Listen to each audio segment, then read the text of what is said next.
हाय श्री स्वामी समर्थ माझ्या सर्व ताई दादा मावशी काका आजी आजोबा आणि चिल्ल्या पिल्ल्यांना। तर चला मैत्रिणींनो, आज मी तुमच्या तयारी करून चालली आहे केंद्रामध्ये आणि त्यानंतर आम्ही ते चांदवडच्या देवीच्या दर्शनाला देखील जाणार आहोत। पण मी तुमच्यासोबत केंद्रामध्ये गेल्यानंतरचा व्हिडिओ शेअर करणार आहे। तर चला मग भेटूया केंद्रामध्ये। तर आमच्या इथे स्वामी केंद्र कसं आहे हे मी तुम्हाला आज दाखवणार आहे।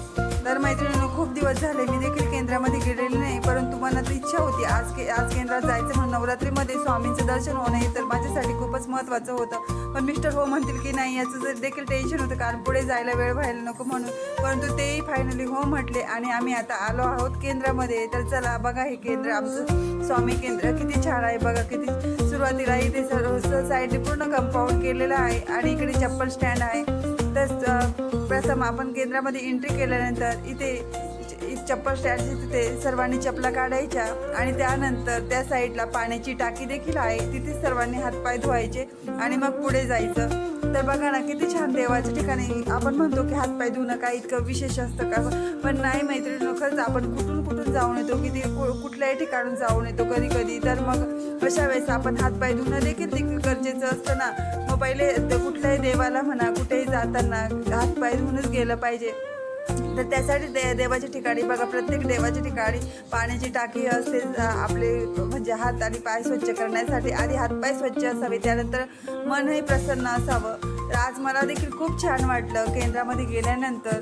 तर हे बघा, इथे आमच्या इथे आपल्या पिंपळगावच्या केंद्रामध्ये मस्त असं इथे औदुंबराचं खूप मस्त मोठं झाड आहे। त्यानंतर इथे खाली शंकराची पिंड आहे, त्याचं सर्वप्रथम दर्शन घेतलं आणि त्यानंतर मग आता आम्ही मंदिरामध्ये दर्शनासाठी निघालो। तर आम्हाला जरा घाईच होती, त्यामुळे जरा इतका तुमच्यासोबत शांततेत व्हिडिओ काढून तो पण शेअर नाही करता आला मैत्रिणी, कारण पुढे देवीच्या दर्शनासाठी जायचं होतं, त्यामुळे जरा वेळ होत होता म्हणून। तरी पण मिस्टर हो म्हटले, हे माझ्यासाठी खूप छान वाटलं, मन प्रसन्न झालं केंद्रात येऊन। खरं तर देवाची इच्छा असेल ना तर आपल्या मनाची इच्छा पण पूर्ण होते।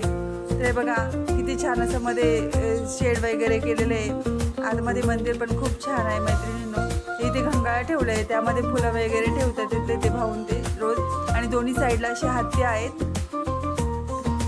आणि आतमध्ये बघा आता हे मंदिर, इथे बाया बसलेल्या होत्या पूजेसाठी। दोन्ही साईडनी जागा आहे, मध्ये दरवाजा वगैरे, आणि इथे आपले स्वामी ते बघा।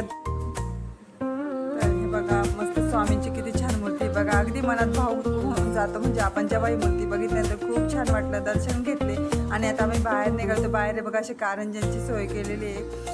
तर आता म्हणजे ते कारंज्यांचं आत्ताच काम झालेलं आहे, अजून ते सुरू नाही झालेलं, पण खूप छान इतकं मस्त असं केंद्र आहे पिंपळगावचं आमचं। आज खूप मन प्रसन्न झालं स्वामींचं दर्शन झाल्यानंतर आणि मनात खूप आनंद वाटला की मनात इच्छा असेल ना तर देवाचं दर्शन आपोआप घडतं मैत्रिणी। खरंच पुढे आम्ही आनंद आहोत मला देवीचे दर्शन। आता नवरात्रीमध्ये देवीचे दर्शन तर घडलेच पाहिजे, पण त्या अगोदर आपल्या स्वामीचं दर्शन होणं सुद्धा खूप महत्त्वाचं असतं, कारण स्वामी हे देखील देवीचंच रूप आहे। मग आधी तर त्यांचं दर्शन घ्यायला हवं ना। आज ती इच्छा पूर्ण झाली, मनात खूप आनंद वाटला, मन प्रसन्न झालं। तर चला मग तुम्हाला देखील कसं वाटलं आपलं स्वामी केंद्र, धन्यवाद। आणि चॅनलला लाईक शेअर सबस्क्राईब करा, धन्यवाद। आणि